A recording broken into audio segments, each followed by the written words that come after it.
दोस्तों, हमारे YouTube channel अमृतवाणी में आपका हार्दिक स्वागत है। नमस्कार दोस्तों, आज की कहानी है घायल शेर। एक गरीब लड़की काम के लिए भीख मांग रही थी, इधर उधर भटक रही थी। एक दिन वो एक किसान के घर पहुंची, जहां उसकी किस्मत बदल गई। मुझे एक ऐसे व्यक्ति की जरूरत है जो मेरी गायों को पाल सके। मैं तुम्हें एक मौका जरूर दूंगा, किसान ने कहा। लड़की ने अपनी काबिलियत साबित की। फिर एक दिन उसे घास के मैदान के पास एक करहा की आवाज सुनाई दी। लड़की ने गायों को चरने के लिए छोड़ दिया। फिर उसने एक शेर को जमीन पर लेटा हुआ पाया। अरे बाप रे, लड़की बड़बड़ाई, तुम्हारे पैर में एक कांटा चुभा है। जरा चुप बैठो, मैं उसे बाहर निकाल दूंगी। लड़की ने कांटा निकाल दिया।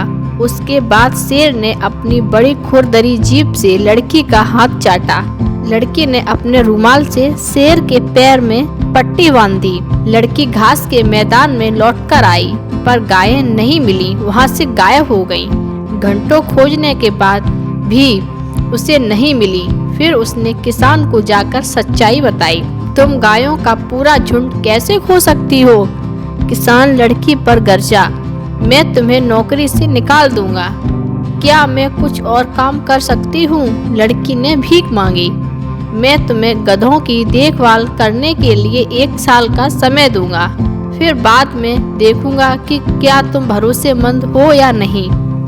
लड़की अब हर दिन गधों को चराने ले जाती। 1 साल के बाद वही शेर फिर मिला।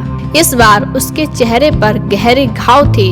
लड़की ने शेर का चेहरा साफ किया, घाव पर जड़ी बूटियों का मलहम लगाया और अपने रुमाल से उसे पट्टी बांधी।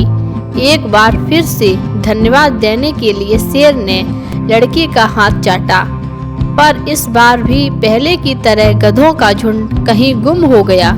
लड़की दोबारा से किसान के क्रोध का सामना करने के लिए लौटी।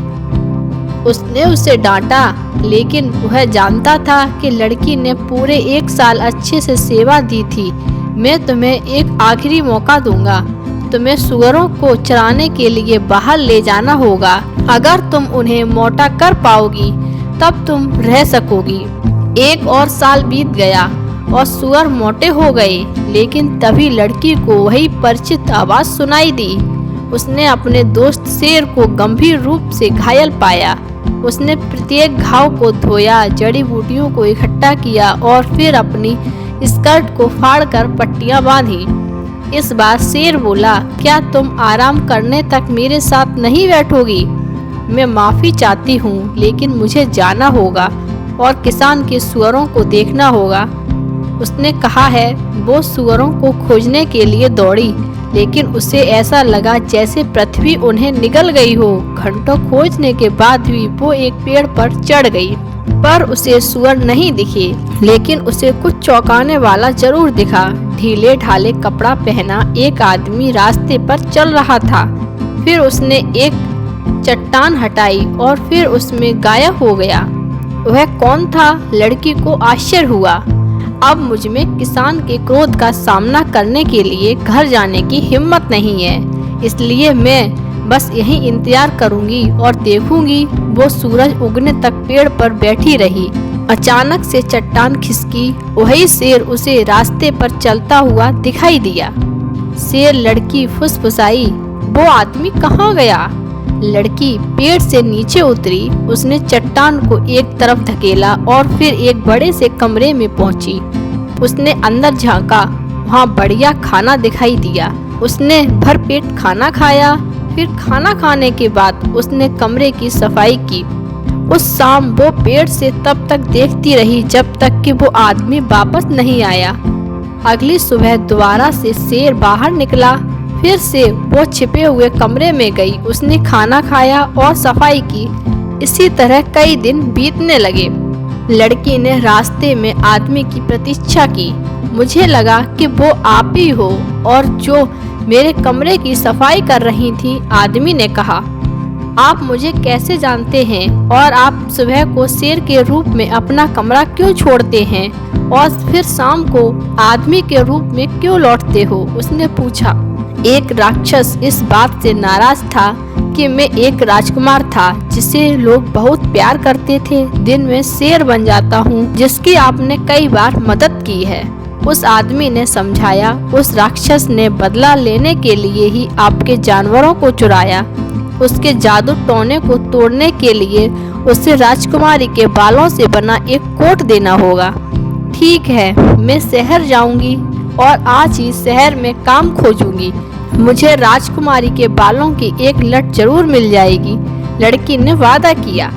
अगले दिन उसने अपने बालों को सावधानी से बनाया और फिर महल के पास जाकर चिल्लाई, क्या कोई मुझे काम पर रखेगा? राजकुमारी की एक दासी ने उसे सुना। तुम क्या काम कर सकती हो? उसने पूछा। मैं किसी के भी बालों को सोने की तरह चमकदार बना सकती हूँ, उसने जवाब दिया। फिर मेरे साथ आओ, नौकरानी ने कहा।